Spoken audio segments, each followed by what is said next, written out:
For those of you who are unaware of who these two people are, she is Nikki Thot and he is Jamie Perkins, and once upon a time, they were a very successful Australian couple who made family YouTube videos. Unfortunately, things did not end well for these two. Jamie has accused his ex-wife, model Nikki Thot, of abuse and infidelity. In a YouTube video, he detailed the alleged abuse, violence, and cheating that occurred during their 6-year marriage. He claimed that she had been secretly in contact with her ex-boyfriend, which led to their first-year marriage issues. Jamie said that although they were able to move past it, he eventually discovered some undeniable things that made him choose to leave, allegedly making Nikki furious. He also accused her of telling lies about him to everyone they knew. Jamie shared a video he took in his home which shows Nikki carrying one of their daughters. In the clip, Jamie repeatedly asked Nikki to answer his questions about her alleged infidelity and abuse, but she does not respond.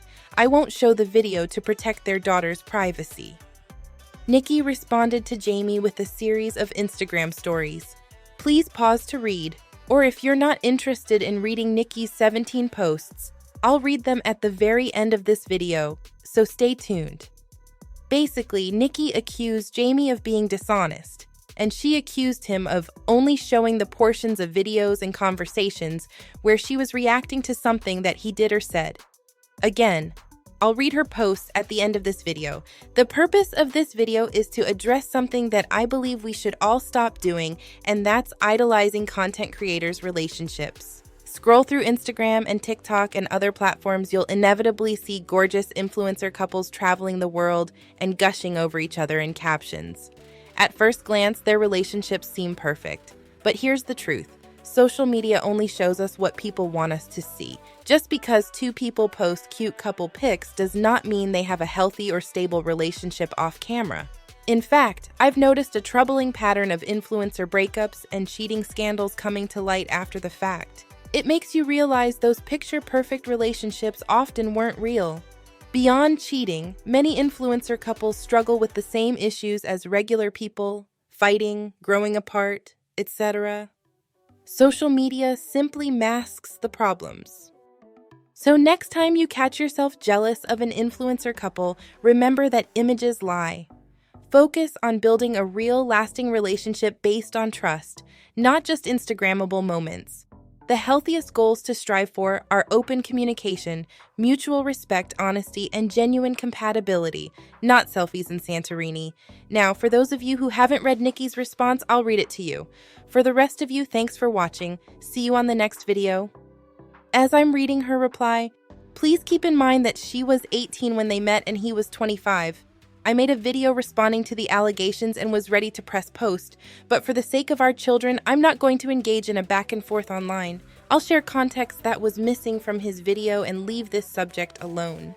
I have had no contact with him since he posted that video, nor have I threatened legal action. Jamie removed the video simply because he saw that people weren't buying this story. I felt something wasn't right in my marriage, but I didn't know what I was experiencing. Then in June 2019, I came across the podcast Love and Abuse, where I discovered what emotional abuse was. I made the mistake of telling him I knew he was emotionally abusive and probably a covert narc. I never cheated on Jamie, and he knows that, but he was quick to run a smear campaign through the community about why we broke up. Let's pause here for a moment and take a look at what a covert narcissist is. Please pause to read. Now back to the post number 2. I want to make it very clear that what you witnessed was reactive. The clips you saw were carefully edited and didn't show what led to me smacking the phone out of his hand. Never have I punched this man or thrown heavy objects at him during our disagreements. I came to the house to collect some clothes and wanted to have a conversation. He kept calling me a slut and to get out of his house. I then requested that he drops the girls at the supermarket car park for changeover, and he says he would rather do it at a police station. This wasn't court ordered. At this point, I'm highly upset because why would you want to inflict that trauma on our daughters? Having change over with their parents at a police station every week, he just wanted to manipulate their minds and paint the picture that mom was so dangerous that dad needs protection. I smacked the camera out of his hand because I was in a vulnerable moment and didn't want to be recorded. This was a pattern where he constantly violated me by filming me without consent. It started at 18. Then when I gave birth, he posted my very personal birth vlogs without giving me any time to emotionally recover. I remember begging him to give me time with our new baby before we shared her with the world, but he told me to stop sabotaging the channel. When the cameras were rolling, Jamie was very sweet to me, but behind the lens, he was highly critical. My body after children quickly became a main topic, and he expressed me needing to hit the gym 3 weeks postpartum with Ava. He would repeatedly comment on my stretch marks and loose skin, asking why I couldn't just snap back. He blamed me for absolutely everything. Nothing I could do was right, and I was at fault for anything that went wrong in his life. Shortly after that encounter, he tried to get a restraining order on me. Not only did he put himself down as a protected person, but also our 2 young daughters. If he was successful in obtaining that, I could not come within 200 meters of them. His mother enabled his behavior and signed as a witness that she saw me beating him in front of the children. The clip you saw of me smacking the phone. And they took this evidence to court. I put a counter complaint on him, and it was up to the judge to decide. He knows there's nothing I love more than our daughters, so he used that footage to silence me. We never went before a judge. Instead, he had his lawyer present an undertaking, which conveniently included that the children could continue being filmed for YouTube. It also included that we couldn't mention one another or our relationship online for 12 months. We both signed it because I had no intention of making this public and didn't want to risk the chance of not seeing our girls. He has been free to speak on this since 2020, and post numbers 7 and 8 are in reference to the undertaking she mentioned in post number 6. Feel free to pause to read. Let's move on to post number 9. I never kept him from the kids. I said you can see them whenever you want. All I ask is that he stopped exploiting them. I saw how it affected me in the marriage, and I didn't want our kids to suffer the same confusion because Dad was totally different when the cameras were on. In 2020, Jamie messaged my sister and was trying to get me back once he saw his views were still low despite using the kids for the majority of his content. I had already filed for divorce, but he wanted me to change my mind.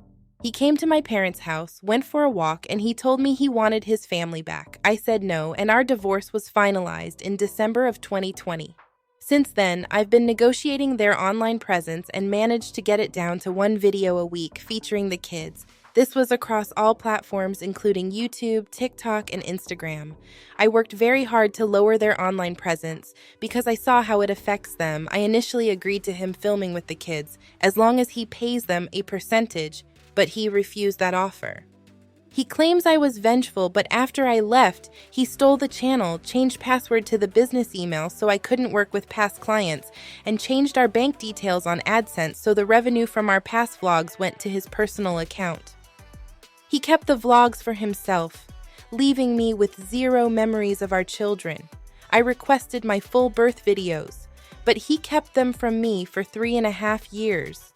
He used this as leverage so that I changed my stance on him, making content with the girls. Part of the reason I vlogged was to have a memory diary of our babies as they grew. But he kept these from me too. I even asked for footage of my sister Sarah. He had all the hard drives, and he told me they were destroyed. Please keep in mind my sister isn't alive anymore, and they were the only videos of her I had to look back and remember her. He knew our children and my sister were a sensitive spot for me, so he would use these 2 things to control me. Jamie's health issues never stopped him from partying with friends, never stopped him from taking trips overseas while I looked after our children. When I did ask for assistance, he would throw it in my face that I was the one who wanted kids. So I find it interesting that he claims he's too sick to work a regular job. I even gave him ideas on what he could film. I told him he could make video editing content as he's a great editor or work a traditional job. I'm not limiting his capacity to earn. I simply put my foot down and said, don't exploit our children for monetary gain like he did with me. Jamie kept dragging me back to court and writing complaints to my lawyers constantly. The legal fees he incurred were self-inflicted. His 40th birthday.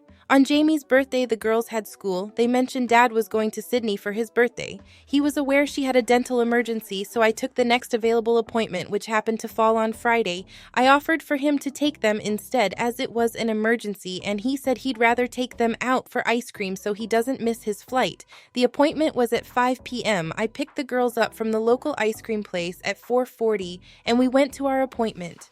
Jamie then left for the airport at 5 p.m. to catch a flight to Sydney. The Dad Playgroup. At this point of co-parenting, I had reached my tolerance and wanted minimal in-person contact with him for the sake of Ava and Zoe.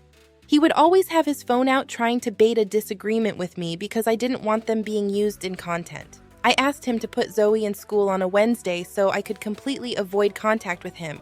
One parent drops them off and the other one picks them up. This seemed like a great solution. But of course, he fought me on this too. Had there been work obligations restricting him from changing his schedule, I would completely understand, but there wasn't.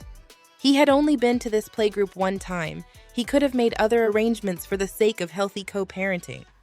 Disney. I had to take legal action for my girls to even attend school at their ages. In Australia, you start school at 5 or 6, depending on how early in the year you were born. Jamie wanted them to delay another year so he can milk them for views while they were in his care. I said no. We live in Australia, and California was a very far flight, and he had never taken them out of the country alone. I didn't want them to go, but I offered to come, so the girls didn't miss out on the experience. But he knew if I was there, I wouldn't like him filming them as much, so he made co-parenting the issue. I wanted to put our issues aside and give the girls some happy memories with both parents. I brought up the matter of schooling because he took me back to court and forced me to send the girls to this very expensive private school. This was his request, and I'm now responsible for their expenses. Depression is not something I would ever take lightly. The comments I made on the recorded audio were not okay. Before he pressed record, he was calling me crazy and said I needed psychiatric help, threatening to take full custody of our kids, so I stooped to his level. This isn't an excuse, and I apologize if these statements caused offense to anyone. And the last post states, long story short, this was a very manipulative and calculated attack on not only myself, but this act will also cause collateral damage to our 2 children. This was a 4-year-old clip, and now these clips will remain online forever. I have moved on with my life. I'm in a loving, genuine relationship, and I'm finally at peace. This smear campaign was made to not only garner sympathy from his audience, but to revive a stagnant YouTube channel, sell an unreleased children's book, and completely slander my reputation. Jamie wanted revenge for me putting my foot down and restricting how often he posts the girls online. It disheartens me that I need to even make these statements because most people with discernment can see it for what it was. Thank you for taking the time out of your day to read this. To Ava and Zoe, I'm so sorry. And there you have it. Let me know what your thoughts are on this video in the comments below. Don't forget to like this video and subscribe to the channel. Thanks for watching, and take care of yourself.